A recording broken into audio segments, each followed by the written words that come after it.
আজকে জয় শ্রীরাম, জয় শ্রীরাম, জয় শ্রীরাম। আমার নতমস্তকে প্রণাম, প্রেম। নমস্কার সবাইকে। রক্ষা করে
চিন্ময় মহাপ্রভুকে শুধু শুধু বিনা দোষে ওনাকে জেলবন্দি করে রেখে আছে। উনি একদিন পর্যন্ত না খেয়ে বসে আছেন বাড়িতে। আমরা অবিলম্বে ওনার মুক্তি চাই। প্রতিনিয়ত বাংলাদেশের হিন্দুদের উপরে অত্যাচার করা হচ্ছে, এটা আমরা ভারতবাসী কিভাবে সহ্য করবো? আমাদের ভারতবর্ষে তো মুসলিমরা আছে, আমরা তো ওদেরকে কোনো অত্যাচার করছি না। ওরা কেন আমাদের প্রভুকে অত্যাচার করবে? শুধু শুধু বিনা দোষে আমাদের প্রভুকে, চিন্ময় প্রভুকে নিয়ে গ্রেফতার করে রেখেছে। আমরা এদের আন্দোলন করছি, করবো, আপ্রাণ পর্যন্ত করবো। বাংলাদেশ ইউনিট সরকার যদি আমাদের চিন্ময় মহাপ্রভুকে মুক্তি না দেয়, না ছাড়ে, আমরা আগামী দিনে এর চেয়ে বড় পদক্ষেপ নিব। আর আমরা যারা মাতৃশক্তিরা আছি ভারতবর্ষের, আমরা তো আছি, আমরা ওনাদের কোনো মতেই ছাড়বো না। কারণ আমরা আমাদের চিন্ময় মহাপ্রভুর মুক্তি চাই, মুক্তি দাবি করছি। তার জন্য আমরা এই জনসমাবেশ।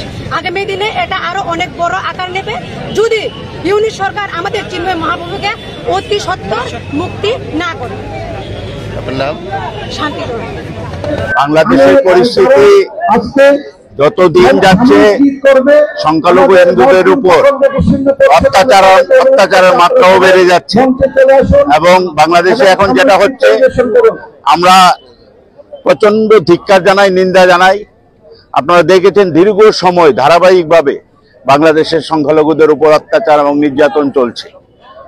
আমরা আজকে এখানে বিভিন্ন সামাজিক সংগঠন, বিশেষ করে রাষ্ট্রীয় স্বয়ংসেবক সংঘের উদ্যোগে যে প্রতিবাদ সভা হচ্ছে, আপনারা জানেন যে সারা ভারতবর্ষে তথা ভারত সরকার এই ব্যাপারে কড়া পদক্ষেপ নিচ্ছে এবং হুঁশিয়ারি দিয়েছে বাংলাদেশ সরকারকে।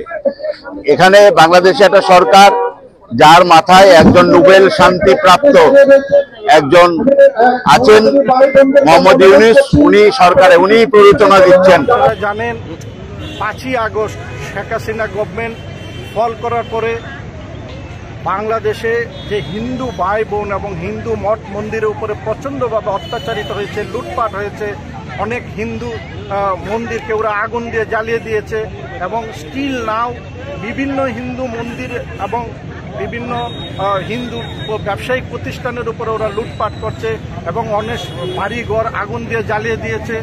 আজও তারা এই অত্যাচারিত হচ্ছে হিন্দুরা বাংলাদেশে। এবং গত কিছুদিন আগে হিন্দুরা যে আন্দোলন করেছে, যে আন্দোলনের মুখ ছিল আমাদের ইসকন যে চিন্ময় মহারাজ, এই চিন্ময় মহারাজকে বিভিন্ন ফলস কেসে ফাঁসিয়ে দিয়ে চিটাগাং কারাগারে ওনাকে আটকে রেখেছে। ওনাকে এখন পর্যন্ত জামিন দেয়নি।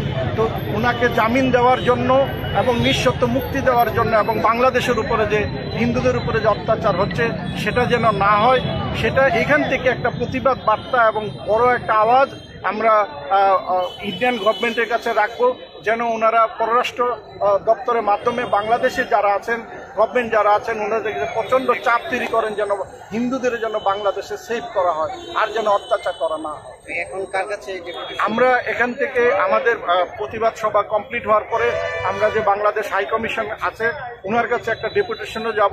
উনি যেন ওনার যে প্রতিনিধি আছে বাংলাদেশে, যে অফিস আছে পররাষ্ট্র দপ্তর, ওটার মাধ্যমে যেন বার্তা দেওয়া হয়, যেন বাংলাদেশের হিন্দুদেরকে যেন সুরক্ষা দেওয়া হয় এবং বিভিন্ন যে অত্যাচার হচ্ছে সেটা যেন বন্ধ করা হয়। সারা ভারতবর্ষে হচ্ছে, প্রত্যেকটা বিভাগে 3-4টা জেলা নিয়ে একটা বিভাগ, প্রত্যেকটা বিভাগে আজকে 11টার থেকে এই প্রতিবাদ সভা হয়। আমার নাম হচ্ছে শঙ্কর, আমি বিশ্ব হিন্দু পরিষদের প্রান্ত মন্ত্রী ত্রিপুরা এবং যেটাকে বলা হয় সেক্রেটারি, সম্পাদক।